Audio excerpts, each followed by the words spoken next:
സദ്ഗുരുവേ ശരണം. എല്ലാവർക്കും ലൈഫ് ഡിവൈൻ്റെ പുതിയ എപ്പിസോഡിലേക്ക് സ്വാഗതം. ഇപ്പോൾ കഴിഞ്ഞ ഒരു വീഡിയോയിൽ ശ്രീ ഇങ്ങനെ പറയുകയുണ്ടായി, എല്ലാം കർമ്മഗതിയാണ്. അതായത് അപ്പോൾ അങ്ങനെ ചിന്തിക്കുമ്പോൾ മനുഷ്യന്റെ പ്രവൃത്തികളും നമ്മുടെ ചിന്തകളും എല്ലാം ഇങ്ങനെ പ്രീ ഡെസ്റ്റൈൻഡ് ആയിട്ടാണ് എന്നുള്ളൊരു ഇത് വരുന്നുണ്ട്. അപ്പം അങ്ങനെ വരുമ്പോൾ നമുക്കെന്ത് സ്വാതന്ത്ര്യമില്ലേ? നമുക്ക് യാതൊരു കാര്യത്തിലും നമ്മളുടെ തീരുമാനം നമുക്ക് എടുക്കാൻ പറ്റില്ലേ? അപ്പം എന്താണ് നമ്മുടെ അസ്തിത്വം? അങ്ങനെയൊക്കെ ചിന്തിച്ചു കഴിയുമ്പോൾ അതൊരു വല്ലാത്ത ഒരു ഇതായിട്ട് തോന്നുന്നു. കാരണം നമുക്കൊരു സ്വാതന്ത്ര്യമില്ല, നമ്മളിങ്ങനെ ഒരു ബലിയാടുകളായിട്ട് ജീവിക്കുകയാണ്, കർമ്മഗതിയുടെ ഒരു ബലിയാടുകളാണ് നമ്മൾ എന്ന് പറയുമ്പോൾ അതെന്തോ ഒരു വല്ലാത്ത ഒരു വിഷമം നമുക്ക് തോന്നുന്നു. അപ്പൊ എന്താണ് അതൊന്ന് വിശദീകരിച്ചാൽ കൊള്ളായിരുന്നു. നമ്മൾ ഈ ആധ്യാത്മിക വിഷയങ്ങളെ സയന്റിഫിക് ട്രൂത്ത് പോലെ മനസ്സിലാക്കരുത്. ഇപ്പോൾ ഓരോ കാര്യങ്ങളും വ്യക്തിഗതമാണ്, ഓരോ ഇന്നർ ജേണി ആയതുകൊണ്ട്. ഇപ്പോൾ ആധ്യാത്മിക വിഷയങ്ങളെന്ന് പറയുമ്പോൾ ഇന്നർ ജേണി ആയതുകൊണ്ട് ഓരോ വിഷയങ്ങളും സാഹചര്യങ്ങൾക്കനുസരിച്ചും സന്ദർഭത്തിനനുസരിച്ചും അല്ലെങ്കിൽ പിന്നെ ഓരോ വ്യക്തിയുടെ ആന്തരികമായ പരിവർത്തനത്തിന് അനുസരിച്ചെല്ലാം വ്യത്യസ്തമായിരിക്കുന്നു. ഇപ്പോൾ എല്ലാം പ്രീ ഡെസ്റ്റൈൻഡ് ആണെന്ന് പറയുമ്പോൾ അത് ആത്യന്തികമായി ചിലർ പറയും ഫ്രീ വില്ലുണ്ട്, അല്ലെങ്കിൽ നമ്മൾ പ്രവർത്തിക്കുന്നു എന്നൊക്കെ പറയുമ്പോൾ ഇത് ഓരോ വ്യക്തിഗതമായ അവസ്ഥയ്ക്കനുസരിച്ചാണ്. ഇപ്പം ഒരു അബോധമായ, അതായത് കോൺഷ്യസ്നെസ്സിൽ ഒട്ടും തന്നെ ഡെവലപ്പ് ആവാത്ത വ്യക്തികളെ സംബന്ധിച്ച് നോക്കുമ്പോൾ അവരുടെ എല്ലാ ചിന്തകളും പ്രവൃത്തികളും എല്ലാം ഒരു പ്രീ ഡിസ്റ്റൈൻഡ് ആയിട്ട് തന്നെ നമുക്ക് പറയേണ്ടി വരും. കാര്യം എല്ലാം അവരുടെ അബോധമായ വാസനകൾക്കും ചിന്തകൾക്കും സംസ്കാരങ്ങൾക്കും അനുസരിച്ചാണ് സംഭവിച്ചുകൊണ്ടിരിക്കുന്നത്. ഇപ്പോൾ മനുഷ്യൻ ഒരു രീതിയിലും സ്വതന്ത്രമല്ല എന്ന് വെച്ചാൽ മനുഷ്യൻ്റെ ഈ ഒരു സൈക്കോളജിക്കലായിട്ടുള്ള തലങ്ങൾ അവൻ്റെ പിതൃക്കളുമായിട്ടും അല്ലെങ്കിൽ അവൻ്റെ പ്രീവിയസ് കർമ്മങ്ങളുമായിട്ടും അവൻ്റെ ആരാധന മൂർത്തികളുമായിട്ടും അല്ലെങ്കിൽ ഇങ്ങനെ എല്ലാമായിട്ട് ഇങ്ങനെ കെട്ടുപിണഞ്ഞ് കിടക്കുകയാണ്. എന്ന് വെച്ചാൽ മനുഷ്യനെന്ന് പറയുന്ന അവൻ്റെ കോൺഷ്യസ്നെസ്സിൻ്റെ എനർജി തലങ്ങൾ ഓരോ നമ്മൾ ഇപ്പോൾ ഭൗതികമായിട്ട് നമ്മുടെ ഒരു വ്യക്തിയെ കാണുമ്പോഴും അവൻ്റെ ആന്തരികമായിട്ടുള്ള എനർജി തലങ്ങളുണ്ട്, ഡിഫറൻ്റ് ആയിട്ടുള്ള. അപ്പോൾ ഇതെല്ലാം ഇങ്ങനെ കെട്ടുപിണഞ്ഞ് കിടക്കുകയാണ്. അപ്പം ഇങ്ങനെ ഈ ഇത്രയും കെട്ടുപിണഞ്ഞ് കിടക്കുന്ന ഒരു സാഹചര്യത്തിൽ മനുഷ്യൻ ഒരിക്കലും സ്വതന്ത്രമല്ല. അപ്പോൾ അവൻ്റെ ഓരോ ചിന്തകളെയും ഓരോ പ്രവൃത്തികളെയൊക്കെ ഇങ്ങനെ പലതരത്തിലുള്ള സ്വാധീനങ്ങളാൽ വലയം ചെയ്തിരിക്കുന്നതുകൊണ്ട് അവന് ഒരു തരത്തിലുള്ള ദുഃഖങ്ങളും നിരാശകളും രോഗങ്ങളും ഇഷ്യൂസും ഒക്കെ ഇങ്ങനെ മാറി മാറി വരുമ്പോൾ ഇതെന്താണ്, തൻ്റെ ജീവിതം എന്തുകൊണ്ട് ഇങ്ങനെ, താൻ ആഗ്രഹിക്കുന്ന പോലെ അല്ല, അല്ലെങ്കിൽ തൻ്റെ ജീവിതത്തിന് എന്താണ് ഇങ്ങനത്തെ ഒരു അവസ്ഥ എന്നെല്ലാം ചിന്തിച്ചുകൊണ്ടാണ് നമ്മൾ ആധ്യാത്മിക രംഗത്തേക്ക് കടക്കുന്നത്. അപ്പോൾ ആധ്യാത്മിക രംഗത്ത് വരുമ്പോൾ, ഇപ്പോൾ ഗുരുമാർഗത്തിലൊക്കെ വരുമ്പോൾ നമ്മൾ ഗുരുക്കന്മാർ ചെയ്യുന്ന എന്താന്ന് വെച്ചാൽ ഈ കെട്ടുപിണഞ്ഞ് കിടക്കുന്ന ഈ കർമ്മഗതികളെ ശുദ്ധമാക്കിയെടുക്കാൻ, അതായത് ഇതിനെ അഴിച്ചഴിച്ചു വിടാൻ, എന്തെല്ലാം തലത്തിലാണ് ഇവൻ ഓരോ എനർജി തലങ്ങളിൽ ബന്ധിതനായി കിടക്കുന്ന അതിൽ നിന്നെല്ലാം മോചിപ്പിക്കുന്ന ഒരു കഥാർസിസ് പോലത്തെ ആദ്യത്തെ ഒരു ഘട്ടം. അതിനുശേഷം ഒരു സ്വാതന്ത്ര്യത്തിൻ്റെ തലം. അപ്പോൾ ഈ സ്വാതന്ത്ര്യത്തിലേക്ക് കടക്കാൻ വ്യക്തി ഒരു പരിവർത്തനം, വ്യക്തിയുടെ കോൺഷ്യസ്നെസ്സിന് ഒരു സമൂലമായ പരിവർത്തനം വരണം. അങ്ങനെ ഈ വ്യക്തിയുടെ ഒരു കോൺഷ്യസ്നെസ്സിലൂടെ ഇയാൾക്ക് ഫ്രീ വിൽ, ഇയാൾക്ക് ഒരു യൂണിവേഴ്സൽ ഡെസ്റ്റിനിയുടെ ഭാഗമായിട്ടാണെങ്കിലും ഓരോ വ്യക്തിക്കും തൻ്റെ ആഗ്രഹങ്ങൾക്കും ഇച്ഛയ്ക്കും അനുസരിച്ച് തൻ്റെ ലൈഫിനെ മോൾഡ് ചെയ്തെടുക്കാനുള്ള ഒരു സ്വാതന്ത്ര്യം ഉണ്ടാക്കിയെടുക്കുകയാണ് ആധ്യാത്മികതയുടെ ഒരു മാർഗം. അപ്പോൾ ഞാൻ ഈ ആദ്യം പറഞ്ഞതുപോലെ ഇത് ഒരു സ്വാതന്ത്ര്യത്തിൻ്റെയൊക്കെ ഉള്ള വഴിയാണ്. ആധ്യാത്മികത എന്ന് പറയുമ്പോൾ നമ്മൾ ഈ കെട്ടുപിണഞ്ഞ് കിടക്കുന്ന ഒരു സാഹചര്യത്തിൽ നിന്ന് മോചിക്കപ്പെട്ട് നമ്മുടെ സ്വാതന്ത്ര്യം, ഓരോ ജീവനുകളുടെയും ഓരോ വ്യക്തിത്വത്തിൻ്റെയും ആഗ്രഹങ്ങൾക്കനുസരിച്ച് അയാളുടെ കോൺഷ്യസ്നെസ്സിനെ മാറ്റം വരുത്തി അയാളുടെ ജീവിതത്തെ ചിട്ടപ്പെടുത്തി എടുക്കാനുള്ള ഒരു സ്വാതന്ത്ര്യത്തിലേക്ക് കടക്കുന്ന വഴിയാണ്. അപ്പോൾ ആ സ്വാതന്ത്ര്യത്തിലൂടെ ആത്മസമർപ്പണം ചെയ്തുകൊണ്ട് ആ ഒരു മുക്തിയോ ജീവൻ്റെ ആ പരിപൂർണമായ സായുജ്യത്തിലേക്ക് പരിണമിക്കുന്ന ഒരു വഴിയാണ്. അപ്പോൾ ഒരിക്കലും ആരും ഒരു നിരാശപ്പെടേണ്ട ഒരു കാര്യമല്ല. എല്ലാവരെയും ഈ പോസിറ്റീവായിട്ട്, അപ്പോൾ അതാണ് ഞാൻ പറയുന്നത്, ഇപ്പം നമ്മൾ ഈ സംസാരിക്കുന്ന കാര്യങ്ങളെ ഓരോ വശങ്ങളെയും എടുത്തു വെച്ചിട്ട് ഇപ്പോൾ പലരും നമ്മൾ ഈ സംസാരിക്കുന്ന ഇങ്ങനെ കാതോർത്ത് ലിസൺ ചെയ്യാണ്. അപ്പം ഈ ആധ്യാത്മിക രംഗത്ത് തന്നെ നമ്മൾ മനസ്സിലാക്കേണ്ടത്, ആധ്യാത്മിക വിഷയങ്ങൾ മനസ്സിലാക്കിയിട്ടുള്ള, സീരിയസ് ആയിട്ട് മനസ്സിലാക്കിയിട്ടുള്ള വ്യക്തിയാണെങ്കിൽ അവരത് പൂർണ്ണമായിട്ടും മനസ്സിലാകുന്ന രീതിയിൽ, എല്ലാ കാര്യങ്ങളെയും മനസ്സിലാകുന്ന രീതിയിൽ പ്രസൻറ്റ് ചെയ്യില്ല. കാര്യം അവിടെ എന്തെങ്കിലുമൊക്കെ നമ്മൾ വിട്ടുകളയണം. കാര്യം അങ്ങനെ എല്ലാ കാര്യങ്ങളും മനസ്സിലാക്കിക്കൊണ്ടല്ല ആധ്യാത്മികമായി പരിണമിക്കേണ്ടത്. കാര്യം ഓരോ വ്യക്തിയുടെയും ജീവന്റെ ഒരു ഉണർച്ചയാണ് ആധ്യാത്മികത എന്നുകൊണ്ട് ഉദ്ദേശിക്കുന്നത്. ജീവന്റെ, അതായത് നമ്മുടെ സബ്ജക്റ്റിവിറ്റിക്ക്, നമ്മുടെ ആ സബ്ജക്റ്റീവ് അവയർനെസ്സിന് മാറ്റം വന്നുകൊണ്ട് നമ്മുടെ എക്സ്പീരിയൻസുകൾക്ക് മാറ്റം വരിക. അപ്പോൾ ഈ സബ്ജക്റ്റീവ് അവയർനെസ്സിന് മാറ്റം വരുമ്പോൾ പലരും ആ അവയർനെസ്സിന് മാറ്റം വന്നിട്ടുണ്ടാകുന്ന എക്സ്പീരിയൻസിൽ ഭ്രമിച്ചു പോകാറുണ്ട്. അപ്പോൾ ഒരുപാട് വ്യക്തികൾക്ക് ആധ്യാത്മിക രംഗത്ത് വരുമ്പോൾ തെറ്റിപ്പോകുന്നത് എന്താണെന്ന് വെച്ചാൽ എക്സ്പീരിയൻസുകളുടെ പിറകെയാണ് പോകുന്നത്. എന്നാൽ സബ്ജക്റ്റീവ് അവയർനെസ് ഇങ്ങനെ ഉണർന്ന് താൻ ആ പൂർണ്ണതയിലേക്ക് പരിണമിക്കണം എന്നുള്ളൊരു ഉറപ്പ് എത്തിക്കഴിഞ്ഞാൽ പിന്നെ നമ്മൾ ഈ പറയുന്ന കാര്യങ്ങൾക്കല്ല, പറയുന്ന കാര്യങ്ങളിലൂടെ എന്താണോ നമ്മുടെ ജേർണി അത് മനസ്സിലാക്കി ആ ജേർണിയിലേക്ക് നമ്മൾ സ്വയം കാലെടുത്ത് വെക്കുക, അങ്ങനെ സ്വയം ഇത് മനസ്സിലാക്കുക എന്നുള്ളതാണ്. അതുകൊണ്ടാണ് നമ്മളിപ്പോൾ എന്തെങ്കിലും ഈ ആധ്യാത്മിക രംഗത്ത് സയൻറ്റിഫിക് ട്രൂത്ത് പോലെ മനസ്സിലാക്കാൻ ശ്രമിക്കരുത്. നമ്മൾ ഒരു സാഹചര്യത്തിനനുസരിച്ച് പറയുന്നു. ഇപ്പോൾ ഈ പറയുന്ന ഓരോ കാര്യങ്ങൾക്കും പല രീതിയിലുള്ള വിശദീകരണങ്ങൾ ഉണ്ടാവും. ഓരോ കാര്യങ്ങൾക്കും ഇപ്പം നമ്മൾ പറയുന്നതിന് തന്നെ കോൺട്രഡിക്ടറി ആയിട്ട് ആധ്യാത്മിക ആചാര്യന്മാർ തന്നെ പറഞ്ഞിരിക്കുന്ന കോട്ടുകൾ നമുക്ക് കണ്ടുപിടിക്കാൻ പറ്റുന്നതാണ്. അപ്പോൾ ഈ കോൺട്രഡിക്ടറി ആയിട്ട് നമ്മളെ തെറ്റിപ്പിച്ച് പറയുന്നതിനും ഒരു മനഃശാസ്ത്രം ഉണ്ടെന്നുള്ളതാണ്. കാര്യം ശരിയായ വഴി നമ്മൾ തന്നെ കണ്ടെത്തണം. ഓരോ ജീവനും അവനവൻ്റെ ഒരു ശരിയെ കണ്ടെത്തണം എന്നുള്ള അർത്ഥത്തിൽ ഓരോ ജീവനും ഒരു വ്യക്തിഗതമായ ഒരു പാതയാണ് എന്നുള്ളൊരു സത്യം തിരിച്ചറിയണമെന്നുള്ള അർത്ഥത്തിലാണ് നമുക്ക് ഈ യൂണിവേഴ്സൽ ആയിട്ടുള്ള ഒരു ട്രൂത്ത് എന്ന രീതിയിൽ സംസാരിക്കാൻ പറ്റാത്തത്. അതുകൊണ്ട് തന്നെയാണ് ഞാൻ എപ്പോഴും പറയാറുള്ളത്, ഞാൻ പറയുന്നത് അംഗീകരിക്കേണ്ട, അല്ലെങ്കിൽ ഞാൻ പറയുന്നതിൽ നിന്ന് ഞാൻ തന്നെ മോചിതനായിരിക്കണം, അതിനുശേഷം എൻ്റെ ആ ഒരു സബ്ജക്റ്റീവ് ഉണർച്ചയിലായിരിക്കണം എൻ്റെ ഫോക്കസ് എന്നുള്ള രീതിയിൽ ഞാൻ എപ്പോഴും സംസാരിക്കുന്നത്. അപ്പോൾ അതുകൊണ്ട് തന്നെ നമ്മൾ ഈ പറയുന്ന കാര്യങ്ങളെ ഇപ്പോൾ അനുകൂലിക്കാനോ വിമർശിക്കാനോ ഒന്നും ശ്രമിക്കാതെ ഇതിനകത്തുനിന്ന് എന്തെങ്കിലും ഒരു തെളിച്ചം അല്ലെങ്കിൽ ഒരു പാത അവനവൻ്റെ ജീവിതത്തിലേക്ക് സഞ്ചരിക്കാനുള്ള ഒരു പാത കണ്ടെത്തുകയാണെങ്കിൽ അത് തിരഞ്ഞെടുക്കണം എന്നതാണ് നമ്മൾ ഈ സംസാരങ്ങളിലൂടെ ലക്ഷ്യമാക്കുന്നത്. അല്ലാതെ നമ്മൾ പറയുന്ന എന്തെങ്കിലും അതുപോലെ കണ്ണടച്ച് വിശ്വസിക്കണമെന്നല്ല. ഇപ്പൊ ശ്രീ പറഞ്ഞു ആധ്യാത്മികത എന്ന് പറയുമ്പോൾ സ്വാതന്ത്ര്യമാണ്, നമ്മുടെ ആഗ്രഹങ്ങളും ലക്ഷ്യങ്ങളും ഒക്കെ പൂർത്തീകരിച്ച് പോകേണ്ടത് തന്നെയാണെന്ന് പറഞ്ഞു. പക്ഷെ അങ്ങനെ ചിന്തിച്ച് നമ്മൾ ഒരു ആധ്യാത്മിക രംഗത്തേക്ക് വരുമ്പോൾ നമുക്ക് ഒരുപാട് പ്രശ്നങ്ങളും തടസ്സങ്ങളും ഒക്കെ ഇങ്ങനെ ഉണ്ടാവുകയാണ്. അപ്പൊ പിന്നെ അതെങ്ങനെയാണ് ഇതിനെ മറികടക്കുക, അല്ലെങ്കിൽ നമ്മുടെ മനസ്സിന്റെ ഒരു രീതി മാറ്റി, അല്ലെങ്കിൽ അതിനൊരു സ്വാതന്ത്ര്യം എങ്ങനെ കിട്ടും? ഈ ലക്ഷ്യങ്ങളും ആഗ്രഹങ്ങളും ഒക്കെ സഫലീകരിച്ചു പോകാൻ ആത്മീയതയിൽ എന്താണ് വഴി? അതിനെന്തെങ്കിലും ഒരു മാർഗം ഉണ്ടാകുമല്ലോ. അപ്പൊ അതെന്താണ്? അതൊന്ന് വിശദീകരിച്ചാൽ നന്നായിരുന്നു.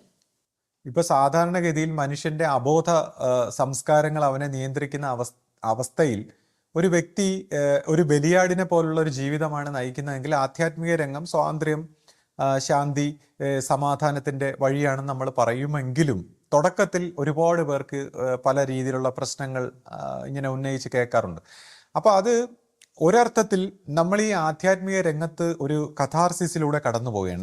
നമ്മുടെ തന്നെ ആന്തരികതയിൽ ഒരുപാട് ഒരു മാറ്റങ്ങൾ ഉണ്ടാവുകയാണ്. അപ്പോൾ അതിൻ്റെ ആദ്യത്തെ ഈ പ്രശ്നങ്ങൾ എന്ന് പറയുന്നത് അങ്ങനെയാണ്. കൂടാതെ ഇപ്പോൾ ഈ ആധ്യാത്മിക രംഗത്ത് വരുമ്പോൾ ഒരു വ്യക്തി ഭയങ്കരമായ ഒരു അഹന്ത സ്വഭാവത്തിലേക്ക് പരിണമിക്കാറുണ്ട് ഒരുപാട് വ്യക്തികൾ.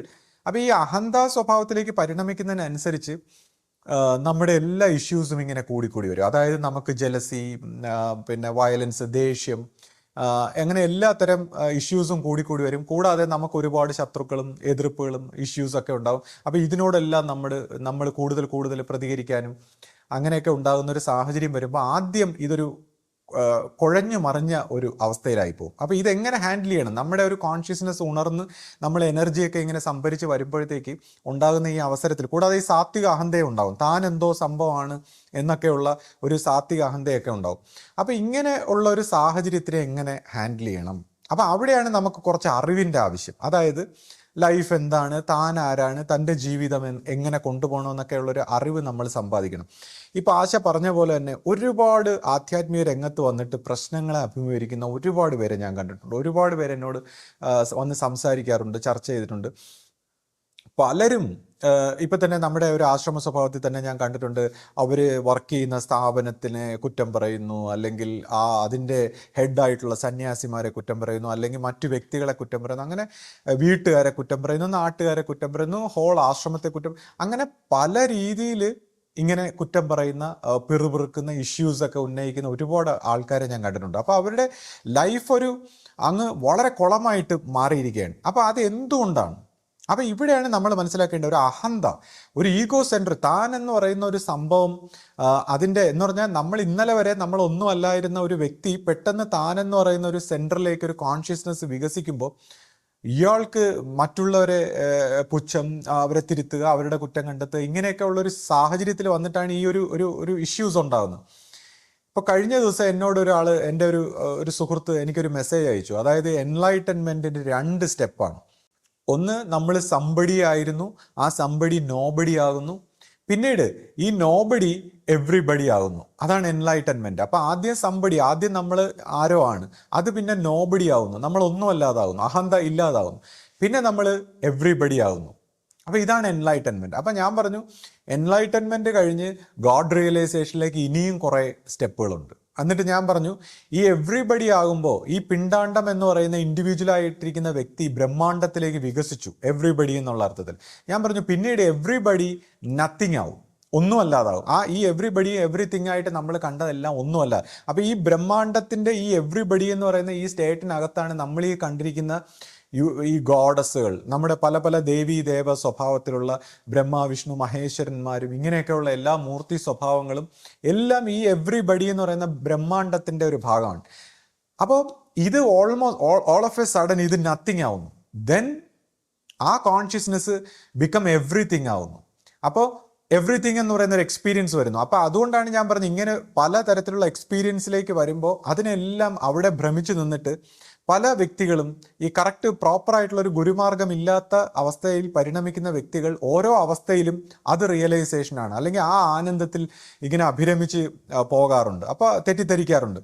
അപ്പോൾ ഈ എവ്രിതിങ് എന്ന് പറയുന്ന സ്റ്റേറ്റിനെയാണ് ഈ അഹം ബ്രഹ്മാസ്മി എന്നൊക്കെ പറയുന്നത്. അതായത് എവ്രിബഡി കഴിഞ്ഞാൽ അത് നത്തിങ് ആയി, ഒന്നും അല്ലാതായി, അതിനുശേഷം എവ്രിതിങ് എന്ന് പറയുന്ന ഒരു സ്റ്റേറ്റിലേക്കൊക്കെ വരുമ്പോൾ ഈ അഹം ബ്രഹ്മാസ്മി എന്ന് പറയുന്ന ഒരു സ്റ്റേറ്റിലാവുന്നു. അപ്പോൾ അതുമല്ല, പിന്നെ എന്താണ് ഈ എവ്രിതിങ്ങും കഴിഞ്ഞ് ആ ഏകം സത്യമായ വൺ എന്ന് പറയുന്ന ആ ഗോഡ് എന്ന് പറയുന്ന ആ സ്റ്റേറ്റിലേക്ക്, ആ അനാമിയായിട്ടുള്ള എന്താണ് ആനന്ദ ചിത്ത സ്വരൂപനായിട്ടുള്ള ആ സച്ചിദാനന്ദമായിട്ടുള്ള ആ പരമമായിട്ടുള്ള ദൈവത്തിലേക്ക്, ഏകം സത്യമായിട്ട് നാമരൂപങ്ങൾക്കെല്ലാം അതീതമായിട്ടുള്ള ആ സത്യമായിട്ടുള്ള ദൈവത്തിലേക്ക് പെനിട്രേറ്റ് ചെയ്യുന്നത് എങ്ങനെയാണ്? അത് ഒരു ഗുരുമാർഗത്തിലൂടെയാണ്.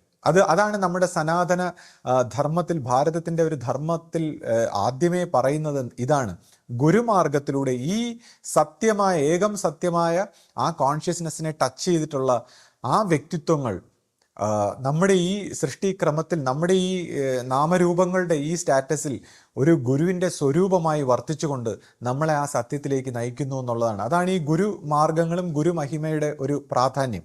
അതാണ് നമ്മുടെ ഈ ഭാരതത്തിൽ നമ്മൾ അറിയപ്പെട്ടിട്ടുള്ള ശ്രീകൃഷ്ണനും ശ്രീരാമനും അങ്ങനെ എല്ലാ ഗുരുക്കന്മാർക്കും ഈ ഗുരു ഉണ്ടായിരിക്കുന്നതിൻ്റെ ഒരു രഹസ്യം.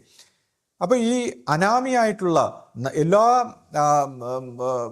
ത്തിൻ്റെയും പരമ്പൊരുളായിട്ടിരിക്കുന്ന ആ സത്യത്തിൻ്റെ സ്വരൂപമായി വർത്തിക്കുന്ന ആ ഗുരു പരമ്പരയിലൂടെയാണ് ഈ ഒരു സീക്രട്ടിലേക്ക് പരിണമിക്കുന്നത്. അപ്പൊ ഞാൻ ഈ സംസാരിച്ചു വന്നപ്പോഴത്തേക്ക് നമ്മൾ ഈ സ്വാതന്ത്ര്യത്തിലേക്ക് കടക്കുന്ന ഒരു വഴി എന്താണെന്ന് ചോദിക്കുമ്പോൾ, ഒരു ജീവന്റെ പരിണാമം ഇത്രയും കോംപ്ലിക്കേറ്റഡ് ആയിട്ടിരിക്കുമ്പോൾ ഈ ഒരു സ്വാതന്ത്ര്യത്തിലേക്ക് ആദ്യത്തെ ഭാഗത്ത് നമ്മൾ ബലിയാടായിരിക്കുന്ന അവസ്ഥ മാറി നമ്മുടെ ജീവൻ ഇങ്ങനെ പരിണമിക്കുമ്പോൾ നമുക്കുണ്ടായിരിക്കേണ്ട ഒരു അറിവ്, ഒരു മാനസികാവസ്ഥ എന്താന്ന് വെച്ചാൽ, അവനവൻ്റെ കാര്യങ്ങൾ നോക്കാനും, നമ്മളിങ്ങനെ കുറ്റം പറഞ്ഞ് നശിക്കാൻ പാടില്ല. ഈ കുറ്റം പറയുന്നതിനനുസരിച്ച് നശിക്കുന്നത് തൻ്റെ കോൺഷ്യസ്നെസ് ആണെന്നും ആ കോൺഷ്യസ്നെസ്സിൻ്റെ ഒരു പ്രൊജക്ഷനാണ് തൻ്റെ ലൈഫെന്നും, അപ്പോൾ തൻ്റെ കോൺഷ്യസ്നെസ്സിനെ ശുദ്ധീകരിക്കുക എന്നുള്ളതാണ് തൻ്റെ റെസ്പോൺസിബിലിറ്റി.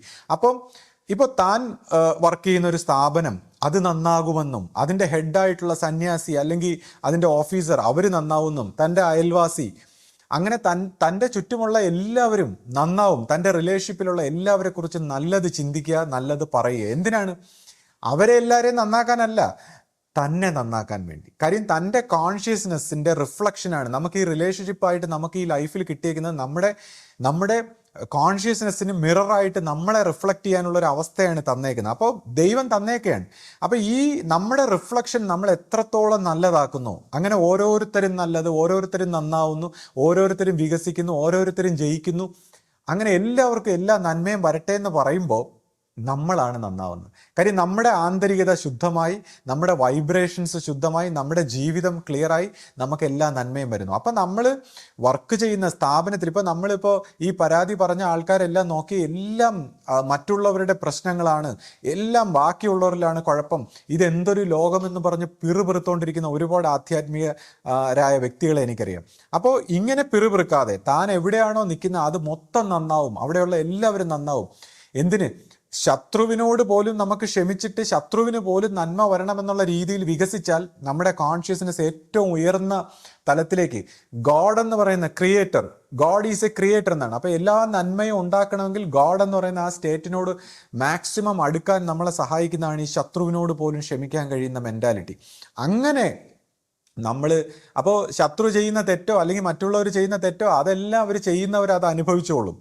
നമ്മളെ സംബന്ധിച്ച് ആരനുഭവിച്ചാലും അനുഭവിച്ചില്ലെങ്കിലും നമ്മുടെ കോൺഷ്യസ്നെസ്സിനെ മലിനപ്പെടുത്താതെ, നമ്മുടെ കോൺഷ്യസ്നെസ്സിനെ നമുക്ക് സ്നേഹമയമായി, നന്മയായി, പവിത്രമായി നമ്മൾ മാറ്റിയെടുത്തു കഴിഞ്ഞാൽ നമ്മുടെ എനർജി ശുദ്ധമാവുകയും അതിനുശേഷം നമ്മൾ ആഗ്രഹിക്കുന്ന നമ്മുടെ ഇഷ്ടങ്ങൾക്കനുസരിച്ച് ഈ യൂണിവേഴ്സും പ്രകൃതിയും പ്രപഞ്ചവും എല്ലാം പരിണമിക്കുന്നതായിട്ട് നമ്മൾ തോന്നുക. അങ്ങനെയാണ് ഒരു വ്യക്തി ഈ ബലിയാടെന്ന് പറയുന്ന അവസ്ഥയിൽ നിന്ന് മാറി അയാൾക്ക് ഇഷ്ടപ്പെട്ട രീതിയിലേക്ക് ജീവിതത്തിൻ്റെ ആഗ്രഹങ്ങളും സന്തോഷങ്ങളും എല്ലാം മാനിഫെസ്റ്റ് ചെയ്യുന്നതും, അതിനുശേഷം ഈ ജീവൻ്റെ ഈ ആഗ്രഹങ്ങളും മറ്റു കാര്യങ്ങളും മാത്രമല്ല, അല്ലെങ്കിൽ ഈ ലോകത്തിൽ 3 ഡയമെൻഷനിൽ കാണുന്ന ഈ ലോകം മാത്രമല്ല, നമ്മുടെ ജീവന് മറ്റൊരു സായുജ്യം കൂടി ഒളിച്ചിരിപ്പുണ്ട് എന്ന് മനസ്സിലാക്കുമ്പോൾ പിന്നെ അതിലേക്ക് ആത്മസമർപ്പണമായിക്കൊണ്ട് മറ്റൊരു രീതിയിൽ പരിണമിക്കാൻ, അല്ലെങ്കിൽ ഗുരുമാർഗത്തിൻ്റെ ആ പൂർണ്ണതയിലേക്ക് പരിണമിക്കുന്ന ഒരു വഴി. അപ്പോൾ ഇത് പടിപടിയായിട്ട് ഓരോ ജീവൻ്റെ ഒരു തുടക്കം മുതൽ ഇങ്ങനെ പടിപടിയായിട്ട് അനുഭവിക്കുന്ന തലങ്ങളെക്കുറിച്ച് വിവരിക്കുമ്പോൾ നമ്മൾ യൂണിവേഴ്സൽ ട്രൂത്ത് അല്ലെങ്കിൽ സയൻറ്റിഫിക് ട്രൂത്ത് പോലെ എല്ലാം ഒരുപോലെ പറയാൻ പറ്റില്ല.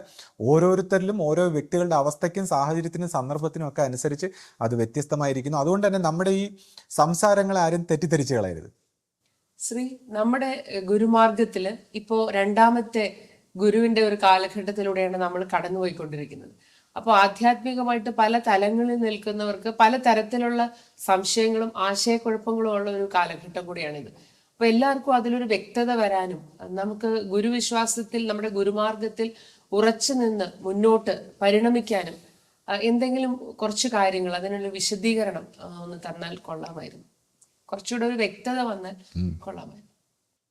ഞാൻ എപ്പോഴും പറയാറുണ്ട്, ഈ ആധ്യാത്മിക രംഗത്ത് പരിണമിക്കുമ്പോൾ ഈ സൈക്കോളജിക്കൽ പ്രോബ്ലങ്ങളെ കുറിച്ച് ഞാൻ പറയാറുണ്ട്. അപ്പോൾ എന്തുകൊണ്ടാണ് ഇത്രമാത്രം ഈ സൈക്കോളജിക്കൽ പ്രോബ്ലങ്ങൾ ഉണ്ടാകുന്നത്? അത് നമ്മൾ ശ്രദ്ധിച്ചു കഴിഞ്ഞാൽ ഈ അഹന്ത, അതായത് നമ്മുടെ ഞാനെന്ന ഈ ഭാവം ആധ്യാത്മിക രംഗത്ത് പരിണമിക്കണമെങ്കിൽ ഈ ഞാനെന്ന ഭാഗം കളയണം എന്ന് പറയുന്നുണ്ട് വ്യക്തമായിട്ട്. അപ്പോൾ അതാണ് ഒരാളൊരു എൻലൈറ്റൻമെൻറ്റിലേക്കുള്ളൊരു പരിണാമത്തിൽ പറഞ്ഞു, സംബടി ആയിരുന്നത് നോബടി ആകണം. അപ്പോഴാണ് ഒരു സെൽഫ് റിയലൈസേഷൻ ഉണ്ടാകുന്നത്. ആ നോബഡിയിൽ നിന്ന് എവരിബഡി, അപ്പോഴാണ് എൻലൈറ്റൻമെൻറ്റ് ഉണ്ടാകുന്നത്.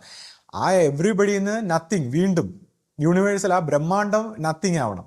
അതിനുശേഷമാണ് ട്രൂത്തിലേക്ക് പരിണമിക്കുന്നത്. അപ്പോൾ കോൺഷ്യസ്നെസ്സിന് ഇത്രയും ഒരു ദീർഘമായ ഒരു പരിണാമം ഇരിക്കുമ്പോൾ നമ്മൾ ഈ ഞാനെന്ന ഭാവത്തിൽ വളരുന്ന വ്യക്തികളെ സംബന്ധിച്ച് സൈക്കോളജിക്കൽ പ്രോബ്ലങ്ങൾ ഉണ്ടായിപ്പോകും. കാര്യം അത് ഭയങ്കരമായ അതാണ് ആധ്യാത്മിക രംഗത്ത് വരുമ്പോഴുള്ള ഏക ഒരു വലിയ പ്രതിസന്ധി. ഈ ഞാനെന്ന ഭാവം അഹന്താഭാവത്തിൽ പരിണമിക്കുമ്പോൾ അത് ഭ്രാന്തിലേക്കാണ് പോകുന്നത്. പക്ഷേ ഈ അഹന്താഭാവം ഉണ്ടാകാതിരിക്കാൻ വേണ്ടി മാത്രമാണ് ഈ ഗുരുമാർഗങ്ങളുടെ ആ ഒരു കംപ്ലീറ്റ് മനഃശാസ്ത്രവും ഈ അഹന്തയെ ഇല്ലാതാക്കുക എന്നുള്ളതാണ്. അപ്പോൾ അവിടെ തന്നെ ഈ ഫിസിക്കൽ ഡയമെൻഷനിൽ തന്നെ ഗുരു വേണം എന്ന് കാലാകാലങ്ങളിൽ ഫിസിക്കൽ ഡയമെൻഷനിൽ തന്നെ ഗുരു വേണമെന്ന് ഈ ഇത്രമാത്രം ഇൻസിസ്റ്റ് ചെയ്യുന്നത് അഹന്തയെ ഇല്ലാതാക്കുന്നതിൽ ഈ ഫിസിക്കൽ ഗുരു എന്ന് പറയുന്ന സ്ഥാനത്തിന് വളരെ ഇമ്പോർട്ടൻസ് ഉണ്ട്. കാര്യം ഏത് മനുഷ്യനായാലും നമ്മളെല്ലാം ആത്മാംശമുള്ള ദൈവാംശമായ സ്വരൂപങ്ങളാണ്. അപ്പോൾ നമുക്കെല്ലാവർക്കും മറ്റൊരു മനുഷ്യൻ്റെ മുമ്പിൽ തല കുമ്പിടുക എന്ന് പറഞ്ഞാൽ ഇറ്റ് ഈസ് ലൈക്ക് എ ഡെത്താണ്, മരണമാണ്. അപ്പോൾ ഒരു മനുഷ്യ സ്വരൂപത്തിലുള്ള ഒരു ഗുരുവിൻ്റെ മുമ്പിൽ തല കുമ്പിടുക എന്ന് പറഞ്ഞാൽ നമ്മുടെ അഹന്തയുടെ ഡെത്താണത്. അപ്പോൾ അതുകൊണ്ട് തന്നെയാണ് ഈ മനുഷ്യ സ്വരൂപത്തിൽ തന്നെ ആ പരമമായ സത്യം ഇങ്ങനെ മനുഷ്യ സ്വരൂപത്തിൽ തന്നെ അതിൻ്റെ ഒരു ദർശന സ്വഭാവത്തിൽ വന്നിരിക്കുന്നത്. അതാണ് അതിൻ്റെ സീക്രട്ട് എന്ന് പറയുന്നത്. അപ്പോൾ ഇവിടെ ഇപ്പം നമ്മുടെ ഒരു ഗുരു പരമ്പരയിൽ നമ്മുടെ ആദ്യ ഗുരുവിനെ മാത്രം അംഗീകരിക്കുന്ന ഒരു വിഭാഗമുണ്ട്. അപ്പോൾ അവർ പറയുന്നതെന്ന് വെച്ചാൽ കൽപ്പാന്തകാലത്തോളം ഈ ഒരു ആദി ഗുരുവിൻ്റെ ആ ഒരു വശത്തിലേ അവർ നിൽക്കൂ. അപ്പോൾ അവർ ഗുരു പരമ്പരയായിട്ട് പരിണമിക്കാൻ അവർ സമ്മതിക്കില്ല. പക്ഷെ നമ്മുടെ ഗുരു പോലും നമ്മളോട് പറഞ്ഞു തന്നിട്ടുണ്ട്. ഇപ്പോൾ രാധാസ്വാമി പരമ്പരയെ കാണിച്ചിട്ട് അവർ 3 തലമുറ വരെ ശരിയായിട്ട് പോയി എന്ന് ഗുരു ഇങ്ങനെ സംസാരിച്ചിട്ടുണ്ട്. അതുപോലെ ഗുരു നാനാക്കിൻ്റെ പരമ്പരയിൽ അവർ 10 തലമുറ ഇങ്ങനെ ഗുരു പരമ്പരയുമായിട്ട് പോയതായിട്ടൊക്കെ ഗുരു സംസാരിച്ചിട്ടുണ്ട്. അപ്പോൾ അവരുടെ ഓരോ തലമുറയിലെ ഗുരുക്കന്മാരെ അന്നത്തെ കാലത്തുള്ള ശിഷ്യന്മാർ ദൈവത്തിൻ്റെ സ്വരൂപമായിട്ടാണ് കണ്ടിരുന്നത്. രാധാസ്വാമി പരമ്പരയിലും അങ്ങനെ തന്നെയാണ്. അപ്പോൾ ആ ഒരു ഗുരുമാർഗത്തിൻ്റെ ആ ശൈലി ഗുരു അംഗീകരിച്ചിരുന്നു എന്നുള്ളതാണ്. പക്ഷേ നമ്മുടെ ഇപ്പോഴത്തെ ഒരു തലമുറയ്ക്ക് അത് മനസ്സിലാവുന്നില്ല. അപ്പോഴും അവിടെ ഗുരു നാനാക്കിൻ്റെ ആ പാരമ്പര്യത്തെ മാത്രമാണ് എപ്പോഴും ബഹുമാനിക്കുന്നത്. അല്ലെങ്കിൽ രാധാസ്വാമിയുടെ ഫൗണ്ടർ രാധാസ്വാമി ദയാൽ, അദ്ദേഹത്തെ മാത്രമാണ് എല്ലാവരും പിന്നെ പരമ്പൊരുളായിട്ട് കാണുമ്പോഴും ഈ സദ്ഗുരുക്കന്മാരെ അതാത് കാലത്ത് ദൈവത്തിന്റെ സ്വരൂപമായിട്ട് അംഗീകരിച്ചിരുന്നു. അപ്പോൾ ഈ ഒരു മനഃശാസ്ത്രം അല്ലെങ്കിൽ ഇതിൻ്റെ ഒരു സീക്രട്ട് എന്താണെന്ന് മനസ്സിലാക്കാതെ കുറേ പേർക്കൊരു സംശയം ഉണ്ടായിട്ടുണ്ട്. അപ്പം ഈ ഒരു സാഹചര്യത്തിലാണ് ഞാൻ ഗുരു ആരാണ്, അല്ലെങ്കിൽ ഗുരു എന്ന് പറയുന്ന ആ തത്വത്തിൻ്റെ ആ മഹിമ എന്താണെന്ന് നമ്മൾ മനസ്സിലാക്കണം, അതിനെ ശരിയായിട്ട് മനസ്സിലാക്കണമെന്ന് പറയുന്നത്. അതായത് ബ്രഹ്മശ്രീ കരുണാകര ഗുരുവായിട്ട് നമ്മളോടൊപ്പം ഉണ്ടായിരുന്ന ആ ഗുരുവിൽ പ്രവർത്തിച്ച ആ സത്യത്തെയാണ് നവജ്യോതി ശ്രീ കരുണാകര ഗുരു എന്ന് പറയുന്നത്. അതായത് ബ്രഹ്മശ്രീ കരുണാകര ഗുരുവായി നമ്മളോടൊപ്പം മനുഷ്യരൂപത്തിൽ നമ്മളോടൊപ്പം ഉണ്ടായിരുന്ന ഗുരുവിൻ്റെ പിറകിൽ മറഞ്ഞിരിക്കുന്ന ആ സത്യത്തെ, യഥാർത്ഥ ആ ഗുരുവിനെയാണ് നമ്മൾ നവജ്യോതി ശ്രീ കരുണാകര ഗുരു എന്ന് ഇപ്പോൾ നമ്മൾ വിളിക്കുന്നത്. എന്തുകൊണ്ടാണ്? നവജ്യോതി, പുതിയ ഒരു പ്രകാശമായിരിക്കുന്ന ആ പരമപ്രകാശമായിരിക്കുന്ന ആ സത്യം, അതിനെയാണ് നമ്മൾ ഗുരുവായിട്ട് കാണുന്നത്. അതാണ് നമ്മളെ സംബന്ധിച്ച് എക്കാലവും ഗുരു. അപ്പോൾ അതാണ് ഗുരുവും നമ്മളോട് സംസാരിച്ചിട്ടുള്ളത്. ഞാൻ സംസാരിക്കുന്നില്ല, എനിക്ക് അറിയിക്കുന്ന അല്ലെങ്കിൽ എനിക്ക് കിട്ടിയിരിക്കുന്ന അറിയിപ്പിനനുസരിച്ചാണ് ഞാൻ സംസാരിക്കുന്നതെന്ന് ഗുരു എപ്പോഴും പറയുന്നത് ഈ പരമപ്രകാശത്തെക്കുറിച്ചാണ്. അപ്പം ആ പരമപ്രകാശമായിരിക്കുന്ന നവജ്യോതിയായിരിക്കുന്ന ആ സത്യത്തെയാണ് നമ്മൾ എക്കാലവും ഗുരുവായിട്ട് കാണുന്നതും. അതെന്തുകൊണ്ടാണ് അതിനെ നവജ്യോതി ശ്രീ കരുണാകര ഗുരു എന്ന് പറയുന്നത്? കാര്യം അനാമിയായിട്ടിരിക്കുന്ന നാമരൂപങ്ങളില്ലാത്ത ആ സത്യത്തെ ഏത് ഗുരുവിൻ്റെ സ്വരൂപത്തിലാണോ നമ്മൾ സാക്ഷാത്കരിച്ച, അല്ലെങ്കിൽ ഏത് ഗുരുവാണോ ആ സത്യത്തെ, ആ പരമപ്രകാശത്തെ നമ്മുടെ പരമ്പരയിൽ മനുഷ്യരൂപത്തിൽ ഇവിടെ കൊണ്ടുവന്നത്, ആ ഗുരുവിൻ്റെ നാമത്തിൽ നമ്മൾ പിന്നെ അതിനെ എക്കാലം അറിയപ്പെടുകയാണ്. അങ്ങനെയാണ് ഓരോ കാലഘട്ടത്തിലും ഈ നാമജപങ്ങൾ ഉണ്ടായിരിക്കുന്നത്. ആ പരമമായ സത്യത്തെ റെപ്രസെൻറ്റേറ്റ് ചെയ്യുന്ന ഗുരുക്കന്മാരുടെ നാമത്തിലൂടെ ആ സത്യം അറിയപ്പെടുന്നു. അതുപോലെയാണ് ഈ നാമജപങ്ങളൊക്കെ ഉണ്ടായിരിക്കുന്നത്. അപ്പോൾ നമ്മളെ സംബന്ധിച്ച് ആ പരമപ്രകാശത്തെ, ആ പരമജ്യോതിയെ മനുഷ്യൻ്റെ കോൺഷ്യസ്നെസ്സിൻ്റെ തലത്തിലേക്ക് കൊണ്ടുവന്ന നമ്മുടെ ഗുരുവിൻ്റെ നാമത്തിൽ ആ നാമരൂപങ്ങൾക്ക് അതീതമായ ആ ശക്തിയെ നമ്മൾ നവജ്യോതി ശ്രീ കരുണാകര ഗുരു എന്ന് സംബോധന ചെയ്തുകൊണ്ട് നമ്മൾ എപ്പോഴും നമ്മുടെ ആ ഗുരുവിൻ്റെ സ്വരൂപത്തിലും അതിനുശേഷം നമുക്ക് ശിഷ്യപൂജിതയുടെ സ്വരൂപത്തിൽ അതേ ആ പരമ ജ്യോതിയെ നമ്മൾ കണ്ടു വണങ്ങുന്നു. ഇപ്പോൾ ഈ ഓരോ വ്യക്തികൾക്കും ഈ സൈക്കോളജിക്കൽ പ്രോബ്ലം ഉണ്ടാകുന്നതിനെ കുറിച്ച് ഞാൻ പറയുന്നു.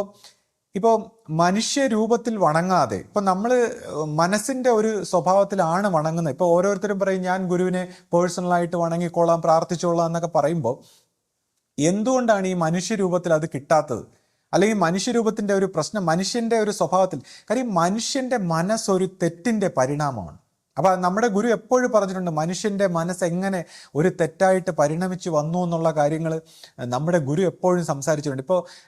ഇപ്പോൾ ഞാൻ ഇതിനെക്കുറിച്ച് എന്തിനു സംസാരിക്കുന്നു? പലപ്പോഴും ഞാൻ വിചാരിക്കും, ഞാൻ എന്തിനാണ് ഇതൊക്കെ സംസാരിക്കുന്നത്, അല്ലെങ്കിൽ ഞാനിതൊക്കെ സംസാരിക്കാൻ ആരാണ്?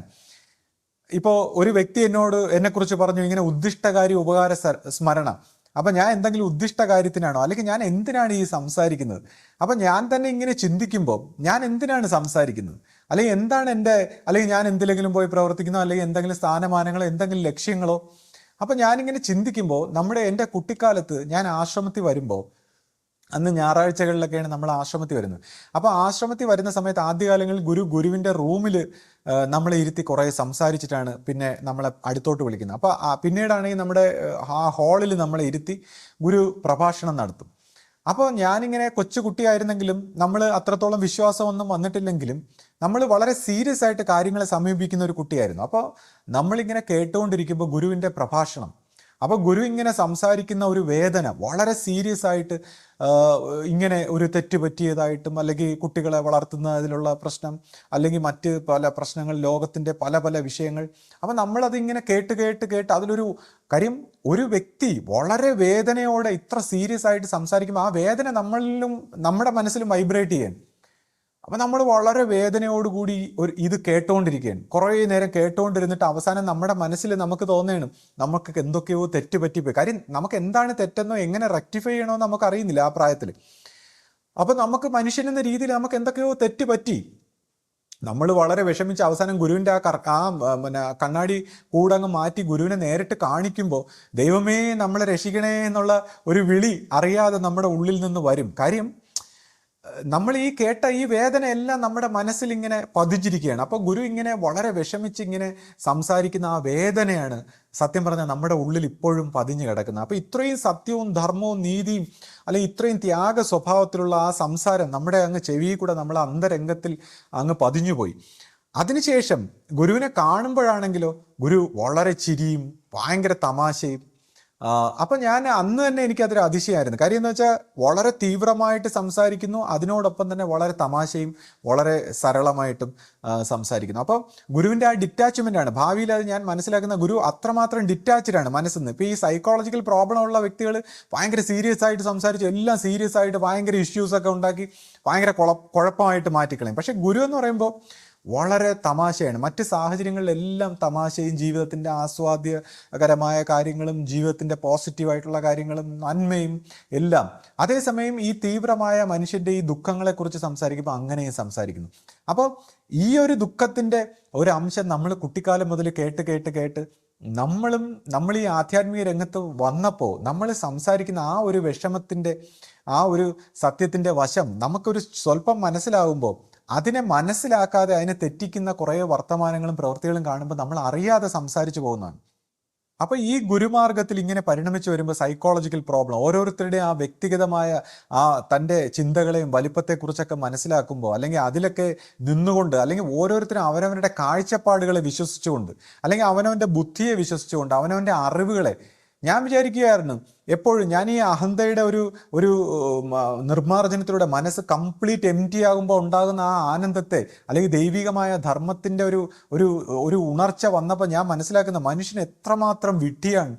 തൻ്റെ ഈ അറിവിനെ, അല്ലെങ്കിൽ തൻ്റെ അഹങ്കാരത്തെ, തൻ്റെ ഇഷ്യൂസിനെ, തൻ്റെ പ്രോബ്ലംസിനെ അവരിങ്ങനെ മുറുകെ പിടിക്കുന്നു. അവരൊരിക്കലും ഗുരുവിൻ്റെ മുമ്പിൽ കുമ്പിടാൻ തയ്യാറാവുന്നില്ല, അല്ലെങ്കിൽ ഗുരുവിൻ്റെ മുമ്പിൽ സാഷ്ടാംഗം നമസ്കരിച്ചുകൊണ്ട് ഇരുന്ന് ഫ്രീ ആകാനായിട്ട് ആഗ്രഹിക്കുന്നില്ല. മനുഷ്യൻ ഇതിങ്ങനെ ഈ സഫറിങ്സ് ഇതിങ്ങനെ അനുഭവിക്കാൻ, കാര്യം അത് അവൻ്റെ ഒരു വ്യക്തിത്വത്തിൻ്റെ എന്തോ ഒരു രൂഢമൂലമായ ഒരു അവസ്ഥ പോലെ അവനിങ്ങനെ ആസ്വദിക്കുകയാണ് ഈ സഫറിങ്സ്. ഞാൻ നോക്കുമ്പോൾ മനുഷ്യർ ഇത് വിടാൻ തയ്യാറാവുന്നില്ല. ഇപ്പോൾ ഞാൻ പലപ്പോഴും ഇങ്ങനെ ഇവർ നോക്കുമ്പോൾ മണിക്കൂറുകളോളം ഇങ്ങനെ ധ്യാനിച്ചുകൊണ്ടൊക്കെ ഇരിക്കുന്ന കാണാം. അപ്പം ഞാനത് ആരെയും പ്രൊമോട്ട് ചെയ്യില്ല. പക്ഷേ എൻ്റെ ഒരു സാഹചര്യത്തിൽ എനിക്കിങ്ങനെ ഈ ഒരു അനുഭവം വന്നതുകൊണ്ട് എനിക്ക് ഈ അനുഭവം മറഞ്ഞു പോകുമ്പോൾ എനിക്കൊരു വിഷമമാണ്. അതായത് ഈ ശാന്തി നഷ്ടപ്പെട്ടതുപോലെ തോന്നും. അപ്പം ഞാൻ ചിലപ്പോൾ മണിക്കൂറുകളൊക്കെ ഇങ്ങനെ ധ്യാനിച്ചുകൊണ്ടിരിക്കും. അപ്പോൾ അതിനുശേഷം ഇപ്പോൾ കഴിഞ്ഞ ദിവസം തന്നെ ഗുരുവിനെ വന്ന് കാണുമ്പോൾ, ആ ഗുരുദർശന സമയത്ത് ശിഷ്യപൂജ അവിടെ വന്ന് നമ്മൾ കാണുമ്പോൾ സത്യം പറഞ്ഞാൽ വളരെ വലിയ തിരക്കാണ്. ഒരുപാട് തിരക്ക്. ഗുരുവിനെ എനിക്കും നേരെ കാണാൻ പറ്റില്ല, ഗുരുവിനെ നമ്മളെയും കാണാൻ പറ്റില്ല. പക്ഷെ നമ്മൾ അവിടെ നമസ്കരിച്ചിട്ട് ഇങ്ങ് പുറത്തിറങ്ങുമ്പോൾ എൻ്റെ മനസ്സിൽ, എൻ്റെ ശരീരത്തിലൊക്കെ എനിക്കൊരു രോമാഞ്ചം പോലെ, എന്തൊക്കെയോ ഭാരം ഇറങ്ങിയതുപോലെ. അതിനുശേഷം എനിക്കൊരു എനർജിയൊക്കെ അങ്ങ് മാറി, എനർജി ലെവലൊക്കെ മാറി. ഞാനിങ്ങനെ വീട്ടിൽ വന്നിട്ട് ഞാനിങ്ങനെ പാട്ടൊക്കെ പാടി ഈ സന്തോഷമായിട്ട് നടക്കുമ്പോൾ നമ്മുടെ പുഷ്പമൊക്കെ പറയുന്നത് ചാച്ചൻ എന്തോ പാട്ടൊക്കെ പാടി വേറൊരു മൂഡിലാണ്. അപ്പോൾ ഞാൻ നോക്കുമ്പോൾ അതാണ് ഞാൻ പറഞ്ഞത്, നമ്മുടെ ആ സബ്ജക്റ്റിവിറ്റിക്ക് ഒരു മാറ്റം ഉണ്ടാകുമ്പോൾ നമ്മൾ നോക്കുമ്പോൾ, ഇപ്പോൾ ആകാശത്തിൽ ഞാനിങ്ങനെ കുറച്ചു നേരം നോക്കിയിരിക്കുമ്പോൾ നമ്മൾ അവിടെ ഒരു കവിത ചൊല്ലുകയാണ് നമ്മളറിയാതെ. അതേസമയം നമ്മൾ മറ്റ് ഭക്തിഗാനങ്ങൾ കേൾക്കുമ്പോൾ അതെല്ലാം നമ്മളിങ്ങനെ അറിയാതെ അതിലൊക്കെ ചൊല്ലിപ്പോവുകയാണ്. എന്തുകൊണ്ടാണ്? നമ്മളൊരു കവിയെ പോലെ, അല്ലെങ്കിൽ നമ്മളൊരു ഗായകനെ പോലെ നമ്മുടെ കോൺഷ്യസ്നെസ്സിൻ്റെ ഈ ആനന്ദത്തിൻ്റെ ഭാവത്തിൽ വരുമ്പോൾ നമ്മൾ ലോകത്തെ കാണുന്ന മറ്റൊരു രീതിയിലാണ്. അവിടെ ഒരു പ്രശ്നങ്ങളില്ല, ഒരു പ്രോബ്ലങ്ങളില്ല, ആരോടും പരാതിയില്ല, പരിഭവമില്ല, ഒരു രോഗങ്ങളില്ല. നമ്മുടെ മനസ്സും ശരീരം ഒക്കെ നമുക്ക് ശാന്തമായി, നമുക്ക് കോൺഫ്ലിക്റ്റുകളില്ല. മറ്റേത് നമ്മുടെ മനസ്സിൽ എപ്പോഴും കോൺഫ്ലിക്റ്റുകളാണ്. ഈ കോൺഫ്ലിക്റ്റുകളെല്ലാം പോയി ആനന്ദമായ ഒരവസ്ഥ. ഇതാണ് നമ്മൾ ഒരു ഗുരുദർശനത്തിലൂടെ നമുക്ക് കിട്ടുന്ന ആ ഒരു സായുജ്യം. അപ്പം ഈ ഒരു ഗുരുദർശനത്തിൻ്റെ മഹിമ, ഒരു ആശ്രമ സ്വഭാവത്തിലൊക്കെ നോക്കുമ്പോൾ ഗുരുദർശനത്തിൻ്റെ പ്രാധാന്യം ഇതാണ്. അപ്പോൾ മനുഷ്യ സ്വരൂപത്തിൽ ആ പരമമായ ശക്തി നമുക്ക് ഗുരുദർശനത്തിന് അവിടെ ഇരിക്കുമ്പോൾ അതിനെ പ്രയോജനപ്പെടുത്തുന്നില്ല എന്നുള്ളതാണ്. നമ്മുടെ പരമ്പരയിൽപ്പെട്ട പഴയ സ്വഭാവത്തിലൊക്കെയുള്ള ഒരുപാട് സന്യാസ സ്വഭാവത്തിലായാലും പഴയ വിശ്വാസ സ്വഭാവത്തിലായ പലർക്കും ഇതിനെ പ്രയോജനപ്പെടുത്തി ആ അഹന്തയെ, അല്ലെങ്കിൽ നമ്മുടെ പ്രശ്നങ്ങളെ, നമ്മുടെ രോഗങ്ങളെ, നമ്മുടെ ചിന്തകളെ, നമ്മുടെ മനസ്സിനെ ഇത്രമാത്രം കഷ്ടപ്പെടുത്തി സൈക്കോളജിക്കൽ പ്രോബ്ലമാക്കി വെച്ചിരിക്കുന്ന ഞാനെന്ന ഭാവത്തിലിരിക്കുന്ന എന്തോ ആ അസത്തായിട്ടുള്ള ആ മലിനതയെ അതിനെ നമ്മൾ കളഞ്ഞിട്ട് നമ്മൾ ഫ്രീ ആകാനുള്ള ഒരു അവസരത്തെ, ആ പ്രകാശത്തിൽ നമ്മൾ അതിനെ എല്ലാം കളഞ്ഞ് കൈകഴുകി, ഇതിനെയാണ് യഥാർത്ഥത്തിൽ ഗംഗയിൽ കുളിക്കുക എന്ന് പറയുന്നത്. നമ്മുടെ എല്ലാ നെഗറ്റിവിറ്റിയും കളഞ്ഞ് മോചിതനായി വരാനുള്ള ഒരു അവസരമാണ് ഈ ഗുരുമാർഗത്തിലൂടെ ഉള്ളത്. അപ്പോൾ അതിനെ എല്ലാവരും പ്രയോജനപ്പെടുത്തുക. അതിനുശേഷം പിന്നെ നമ്മുടെ അവനവൻ്റെ ജീവിതത്തിൽ എന്താണോ ആ സത്യം അതിനെ നമ്മൾ തെളിയിച്ചെടുക്കുക. അങ്ങനെ നമ്മൾ ജീവിക്കുക. നമ്മുടെ ചുറ്റുവട്ടത്തുള്ളവർക്കും നമ്മുടെ സ്ഥാപനത്തിനും നാടിനും വീടിനും ലോകത്തിനും എല്ലാത്തിനും നന്മ വരണമെന്ന് ആഗ്രഹിക്കുക. അത് നമുക്ക് നന്മ വരാനുള്ള വഴിയാണ്. അത് മാത്രമാണ് നമുക്ക് നന്മ വരാനുള്ള വഴി. അല്ലാതെ മറ്റുള്ളതിനെ എല്ലാം കുറ്റവും പറഞ്ഞ് പ്രശ്നവും പ്രോബ്ലംസും എല്ലാം പറയുന്നതിനനുസരിച്ച് ഇത് നമ്മുടെ സബ് കോൺഷ്യസ് മൈൻഡിൽ വന്ന് നമ്മുടെ ജീവിതം തന്നെ നരകമായി പോകും. അപ്പോൾ ഈ ഒരു ഭാഗത്ത് ഈ ഗുരുമാർഗത്തെ മനസ്സിലാക്കി സ്വീകരിച്ച് എടുക്കാനുള്ളൊരു പ്രാപ്തി നമുക്കെല്ലാവർക്കും ഉണ്ടാകട്ടെ എന്ന് പ്രാർത്ഥിച്ചുകൊണ്ട് സദ്ഗുരുവേ ശരണം. സദ്ഗുരുവേ ശരണം.